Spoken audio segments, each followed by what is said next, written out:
मुग़ल वंश में देखिए, मुग़ल वंश की अगर शुरुआत की अगर माना जाए तो 1526 से 1857 माना जाता है। 1500 अगर हम लोग 26 से ले लें, 1526 से 1857 तक माना जाता है। तो अब इसमें देखना है कि मुग़ल वंश का आखिर आगमन हुआ तो कैसे हुआ। तो चलिए समझते हैं। मुग़ल वंश के अगर आगमन की बात करें तो देखिए, दिल्ली सल्तनत के खात्मा होने के बाद, याद रखिएगा, दिल्ली सल्तनत के खात्मा होने के बाद मध्यकालीन भारत में मुग़ल वंश की नींव पड़ी। कौन सी वंश की नींव पड़ी? मुग़ल वंश की नींव पड़ी। अब हम लोग समझते हैं कि आखिर ये दिल्ली सल्तनत ख़त्म हुआ तो कैसे हुआ। तो इसे समझते हैं। देखिए, बाबर का अगर हम लोग समझते हैं कि अगर हम लोग बात करें कि बाबर ये जो है मुग़ल वंश का संस्थापक है। कौन सा वंश का संस्थापक है? तो ये भाई मुग़ल वंश का संस्थापक है। तो समझते हैं, मुग़ल वंश का जो संस्थापक है इसका नाम है बाबर। और बाबर का अगर वास्तविक नाम की बात करें, बाबर के अगर वास्तविक नाम की अगर हम लोग बात करें तो देखिए, जहरुद्दीन मोहम्मद बाबर है इसका नाम। क्लियर है बातें। अगर इसकी जन्म की बात करते हैं तो 14 फरवरी 1483 में फरगना में हुआ है। कहाँ हुआ? फरगना में। अब की वर्तमान की स्थिति अगर देखें हम लोग फरगना का, तो ये उज्बेकिस्तान में है। कहाँ है? उज्बेकिस्तान। और इसके पिता का नाम उमर शेख मिर्ज़ा, जो तैमूर के वंशज थे, जबकि माता का नाम तुगलक निगार है। क्लियर है बातें। जो मंगोल वंशज थी, मंगोल वंशज थे। अब हम लोग समझते हैं कि बाबर जो राजा बना है वो उमर शेख मिर्ज़ा के बाद, यानी उसके पिता के मृत्यु के बाद, बाबर की जो पिता की मृत्यु हुआ है 1494 में हुआ है। इसके पिता के मृत्यु के बाद मात्र 11 वर्ष में, कितने वर्ष में? बहुत इंपॉर्टेंट पॉइंट है। मात्र 11 वर्ष में, 11 वर्ष खेलने कूदने का टाइम होता है, और मात्र 11 वर्ष में ही ये शासक बन गया है बाबर। चलिए, बाबर के अगर संघर्ष की अगर हम लोग बात करें, इसके प्रारंभिक संघर्ष की बात करते हैं तो देखिए, इसने पहला जो आक्रमण है 1494, यानी बाबर के उमर शेख के मृत्यु के बाद समरकंद को जीतने का प्रयास किया। देखिए, प्रयास किया है, लेकिन ये क्या रहा है? ये रहा है आपका असफल रहा है। चलिए, अब 97 में 1400 अगर 97 की बात करें तो समरकंद को तो जीत लिया, लेकिन मात्र वहाँ का 100 दिन का ही राजा ही बन पाया। कितने दिन का राजा बन पाया? मात्र 100 दिन का ही राजा वो बन पाया। उसके बाद इसके साथ क्यों, आखिर 100 दिन का ही राजा क्यों बन पाया? तो इसके साथ एक समस्या उत्पन्न होती थी कि अगर वो इस क्षेत्र में अगर जीतता था, देखिए समरकंद यहाँ पे आपको नज़र आ रहा है, समरकंद अगर यहाँ पे जीतता था और दूसरे जगह ये युद्ध के लिए आता था, तो ये जो जगह था कोई दूसरे को कब्जा लेता था। इसलिए मात्र 100 दिन तक ही रहा। 1501 में इसने पुनः समरकंद को जीता, और इस बार देखिए 8 महीनों तक शासक किया है। कितने महीने तक? 8 महीनों तक ये शासक किया है। समरकंद को जीतने के बाद इसने मात्र 8 महीनों तक शासक किया है। दूसरी बात करते हैं 1504 में, तो काबुल और गजनी को जीता है। काबुल और गजनी को जीता है।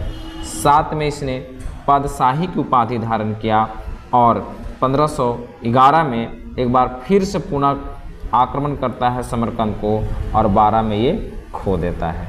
ये काफ़ी असफलताओं के बाद ये एशिया की ओर आगे बढ़ता है, और इसमें देखते हैं कि इसका भारत अभियान चलता है।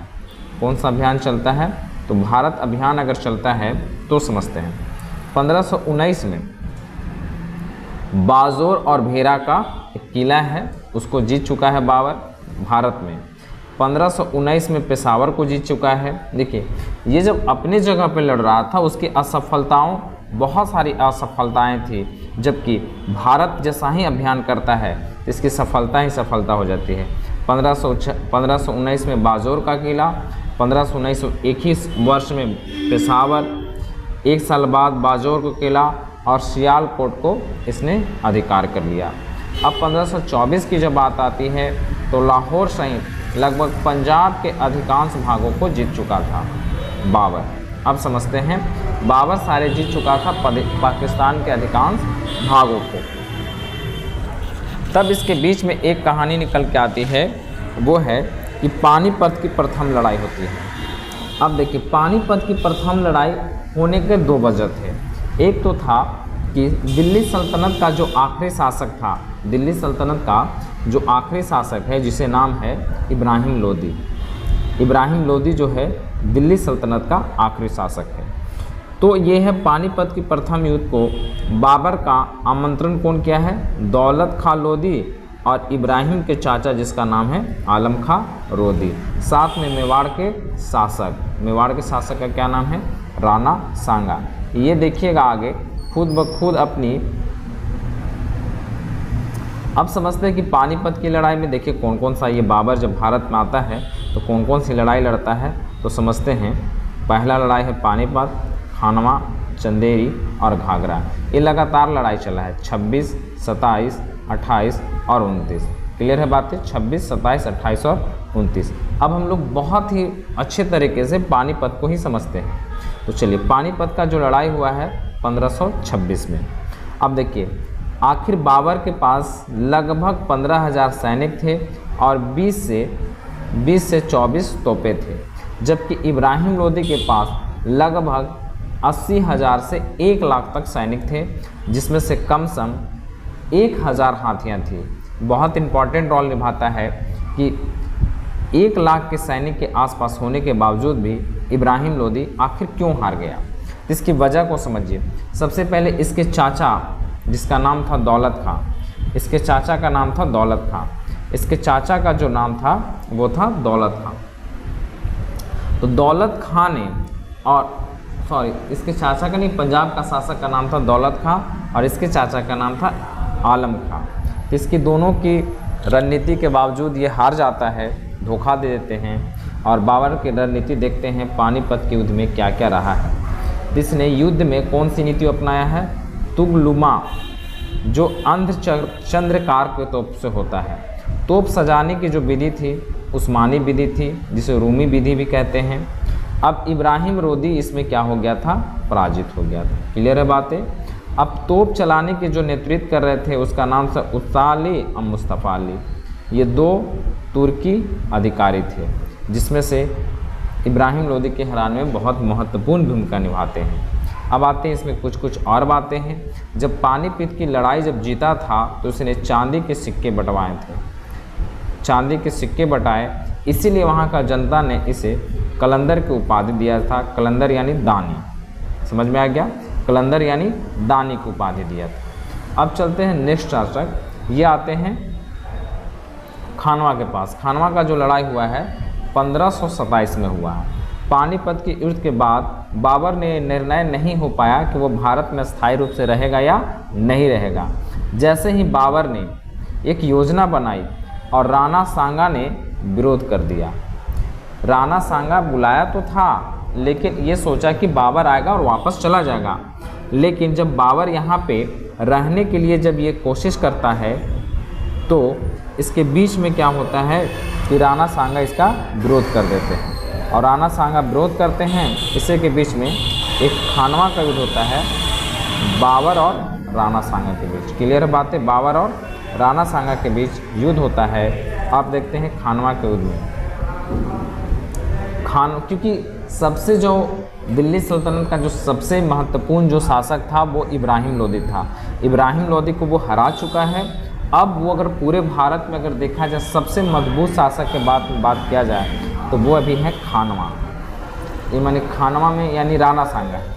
अब समझते हैं, अब ये खानवा का युद्ध जितना बहुत ही इम्पोर्टेंट इसके लिए हो गया था, इसीलिए अपने सैनिकों को तमगा नामक टैक्स को माफ़ कर दिया था। कौन सा टैक्स? तमगा नामक टैक्स को माफ़ कर दिया था। और इसने जिहाद शब्द दिया। कौन सा शब्द दिया? जिहाद शब्द। यानी तुम मेरे लिए नहीं लड़ रहे हो, अपने भगवान के लिए लड़ रहे हो, अपने धर्म के लिए लड़ रहे हो। ऐसा इन्होंने एक जिहाद शब्द दिया बाबर ने, और सारे वहाँ पे सैनिक जो थे वो बहुत ही बहादुरी के साथ लड़े और इसमें बाबर की जीत हो गई थी। और इसने बाबर की जीत के समय इसने गाजी की उपाधि धारण। तो पहला अगर कोई प्रश्न अगर पूछेगा कि गाजी की उपाधि बाबर ने किस युद्ध में धारण किया, तो आपको मारना है कौन सा? खानवा का युद्ध। अब यहाँ से निर्णय हो चुका था कि बाबर अब भारत में अस्थायी रूप से रहने लगेगा। अब दूसरी लड़ाई चलती है चंदेरी की लड़ाई। जिसमें मेदिनी राय को पराजित कर देते हैं, जबकि मेदिनी राय की 2 पुत्रियां थी जो अपने पुत्र हुमायूं और कमरान को भेंट दे देता है, यानी गिफ्ट कर देता है। क्लियर है बातें? अपने 2 बेटों को गिफ्ट कर देता है। घाघरा का युद्ध आता है। घाघरा के युद्ध में क्या होता है? ये होता है 1529 में। अब 1529 में अफ़गान का जो नेतृत्व बिहार तथा अफ़गान का संयुक्त सेना का नेतृत्व जो कर रहे थे, जिसका नाम था महमूद लोदी। महमूद लोदी के साथ क्या होता है? किंतु बाबर ने अफ़गानों को हराया, लेकिन पूरी तरीके से सफाया नहीं किया है। पूरी तरीके से सफाया नहीं किया है। और वो अपने देखिए आगे चल के ये क्या करते हैं। बाबर लगभग 48 वर्ष की उम्र में 26 दिसंबर 1530 में आगरा में ही मृत्यु हो जाती है। अब इसके आगरा में ही आराम बाग में आराम से सुला दिया जाता है, यानी आगरा में एक आराम बाग है, वहीं पे सुला दिया जाता है, मतलब दफना दिया जाता है। बाद में काबुल में इसके मनपसंद जगह जो था काबुल था, बाद में इसे अस्थायी रूप से वहाँ पे दफना दिया जाता है। अब इसके कुछ महत्वपूर्ण बातें हैं, जैसे कि देख लेते हैं कि बाबरनामा जो है किसने लिखा है? तो खुद बाबर ने तुजुक ए बाबरी तुर्की में किया, जिसका अनुवाद किसने किया था? अब्दुल रहीम खाना में। किस भाषा में? फारसी में। समझ में आ गया? बाबर की भारत की सफलता का प्रमुख जो कारण था वो तोपखाना था। समझ में आ गया? और समझते हैं कि बाबर ने पानीपत की विजय के बाद काबुल वासियों को शाहरुख नाम चांदी सिक्के दान दिए थे। इसके बाद देखते हैं छोटे मोटे युद्ध है जो इसके साथ हम लोग देख लेते हैं। अब हम लोग समझते हैं कि पानीपत की जो लड़ाई हुआ है प्रथम 1526 इब्राहिम लोदी के साथ, खानवा 27 राणा सांगा के साथ, चंदेरी 28 में मेदिनी राय और घाघरा मोहम्मद लोदी के बीच में हुआ है। बाबर के 4 पुत्र थे। कौन कौन था? हुमायूं, मकरान, अस्करी, हिंदाल और इसकी एक बेटी थी जिसका नाम था गुलबदन बेगम। हुमायूं के मगर माता का नाम पूछे तो महमा बेगम था। कमरान का माता का नाम पूछे तो गुलरुख बेगम, अस्करी का गुलरुख बेगम, हिंदाल का दिलदार और गुलबदन का दिलदार था। अब इसके प्रीवियस ईयर के क्वेश्चन की बात करें तो ध्यान दीजिए, हमने बात किया था 1526 में किस वंश के शासक ने मुगल वंश की नींव पड़ी, मतलब किस वंश के प्रस्ताव पे, मतलब किस वंश के हराने पे? देखिए लोदी वंश है। पानीपत का पहला लड़ाई 21 अप्रैल 1526।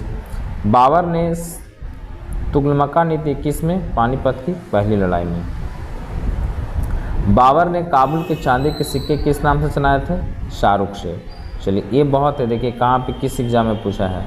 बाबर ने अपनी आत्मकथा बाबरनामा की रचना तुर्की भाषा में की थी। सही बात है। बाद में फारसी भाषा में किसने अनुवाद कर दिया है? ये कर दिया है अब्दुल रहीम खान ने। बाबर ने तुजुक ए बाबरी अपनी आत्मकथा किस भाषा में लिखी है? तुर्की भाषा में। चलिए अब देख लेते हैं, इसको मिलाने वाला है। पानीपत की पहली लड़ाई किसके बीच में हुआ है? तो ये हुआ है इब्राहिम लोदी। खानवा किसमें? राणा सांगा। चंदेरी कहाँ? इसमें। सब का एक सामने सामने है, तो देखिए ये हो जाएगा आपका आंसर। अब समझते हैं जिहाद शब्द नारा किस युद्ध के उपरांत दिया था? समझिए। और गाजी की उपाधि धारण किया था, ये था खानवा का युद्ध में। 1526 में बाबर ने किस शासक को प्रशस्त करके? तो इब्राहिम को खानवा राणा सांगा पढ़ा दिए हैं। खानवा का युद्ध किसके किसके बीच में हुआ है? चंदेरी का युद्ध किसके किसके बीच में हुआ है? वो सारा हो गया है। इसी तरीके के लगातार हमारे साथ वीडियो आते रहेंगे, और आपको अच्छा लगे तो कम से कम सब्सक्राइब ज़रूर किया कर दीजिए। बाकी